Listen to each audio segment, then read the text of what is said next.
Everyone in town remembered the day Marcus Bell disappeared because nothing about it made sense.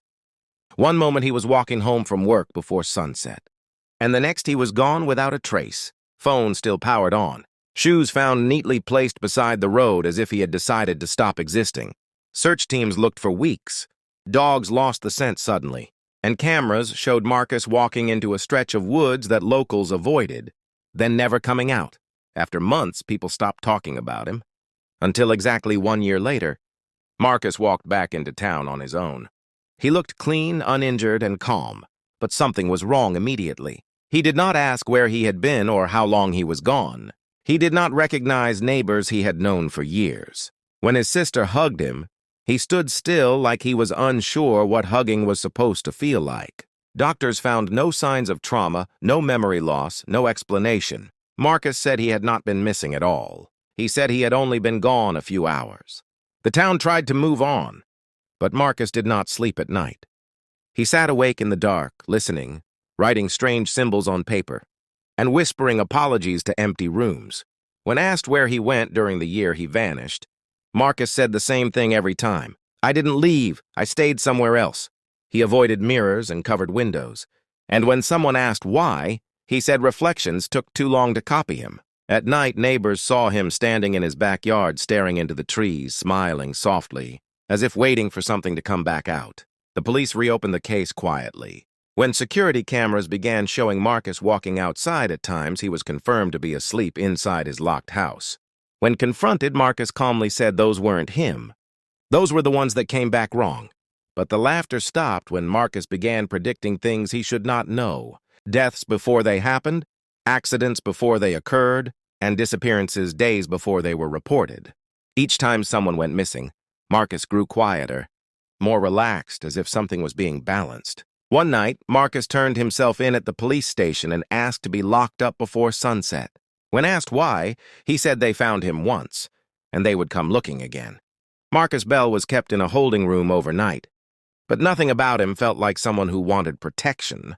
He acted like someone waiting for a deadline. As the sun went down, he started shaking, not from fear, but from effort, like he was holding something back. He warned the officers not to turn off the lights, saying darkness made it easier for them to notice him.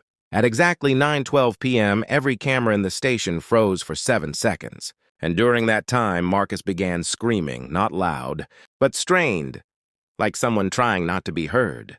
When the cameras came back on, Marcus was calm again, sitting upright, hands folded, asking politely if it was morning yet. The officers thought it was a panic episode until they reviewed the footage and saw that during the freeze, Marcus's reflection in the glass wall moved while his body stayed still. After that night, Marcus was released into medical observation, but the warnings continued. He told doctors that when he vanished, he did not travel anywhere, he was taken sideways.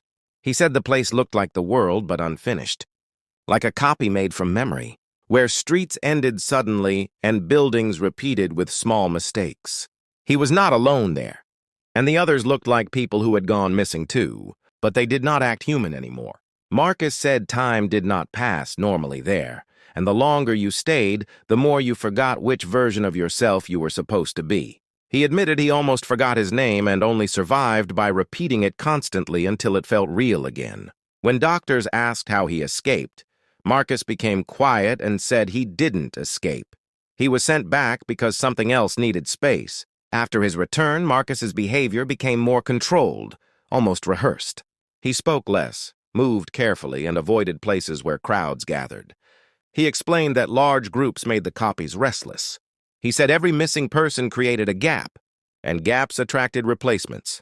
When asked why he came back changed, Marcus said he came back incomplete, and whatever filled the rest of him was still learning how to act normal. Late one night, a nurse reported seeing Marcus standing in the hallway while also lying asleep in his room. When security arrived, only one Marcus remained, and he calmly asked them which one they believed earlier. Reports like that increased, reflections blinking late, shadows lagging behind his movements, recordings showing him speaking without sound. Marcus stopped denying it and started warning people instead. He said the place he went to was closer than anyone believed. Layered on top of reality, and sometimes people slipped through by accident. He said the real danger wasn't disappearing, it was coming back too well. Near the end of the week, Marcus requested to be moved to isolation, not for his safety but for everyone else's. He said the copies were learning faster now, and they remembered the way back. On the seventh night, Marcus woke screaming, begging someone unseen to stop calling his name, insisting he already came back once and that was supposed to be enough. When staff rushed in, they found Marcus sitting upright, eyes open, whispering thank you over and over, while the window behind him slowly fogged from the inside, as if someone on the other side was breathing against the glass. After the night the window fogged from the inside, the hospital sealed Marcus Bell's wing and stopped allowing visitors. But the strange events did not stop. Marcus became quieter, conserving energy, speaking only when necessary, as if words were expensive. He told staff that every time someone thought about him too hard, the place he came from noticed. He said attention worked like a signal. Nurses began reporting dreams about walking through familiar streets that ended suddenly, about doors leading back into the same room, about seeing Marcus standing far away and waving them closer. One nurse quit after swearing she heard Marcus answering questions from inside her head before she spoke out loud. Marcus explained that the place copied more than bodies, it copied patterns, habits, thoughts, and once it learned enough, it could send something back wearing a person perfectly. He admitted that when he returned, he wasn't sure at first if he was the original or the copy, because both felt real. The doctors pushed for answers, demanding to know which one he believed he was. Marcus smiled sadly and said that was the wrong question, because the place didn't care which one was first, only which one fit better. Security footage began showing Marcus standing at the edge of the property at night, staring into the dark field beyond the fence, even though his room door never opened. When shown the footage, Marcus nodded and said they were getting closer now. He asked the staff if they had noticed more missing person reports lately, more people vanishing briefly and returning confused, quieter, slightly off. The data confirmed it. Disappearances followed by returns with no memory gaps, no injuries but noticeable changes. Marcus said the place was practicing. One evening, the power failed across the wing, and emergency lights came on late, leaving the halls dark for almost a minute. During that minute, every patient in the wing began speaking at once in calm, steady voices repeating the same sentence. We stayed too long. When the lights returned, no one remembered speaking except Marcus, who looked relieved and said that meant they were listening to him now. He confessed that the reason he was sent back was not mercy, it was communication. He had learned how to come back without breaking completely, and the place wanted to know if the world would accept the returned without question. Marcus admitted that the copies felt pain when rejected, and rejection made them adapt.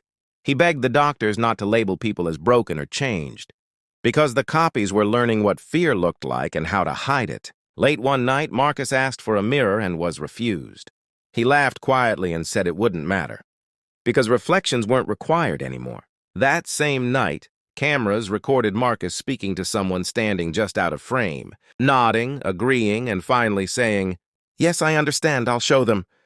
The next morning, Marcus was gone from his room without signs of struggle. The door was still locked from the inside. On the wall, written carefully in his handwriting, were the words, "Being found is how it spreads."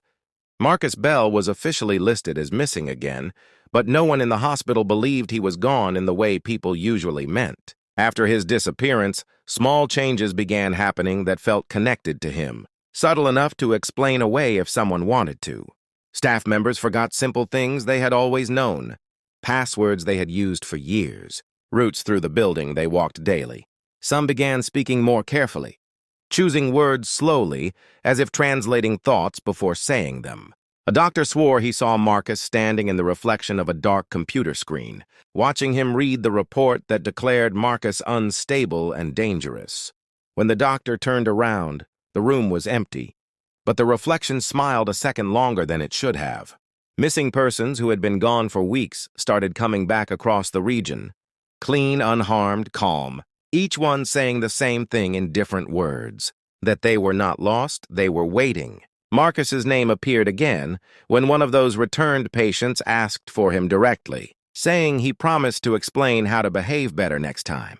Investigators tried to trace the disappearances and returns, but patterns kept changing.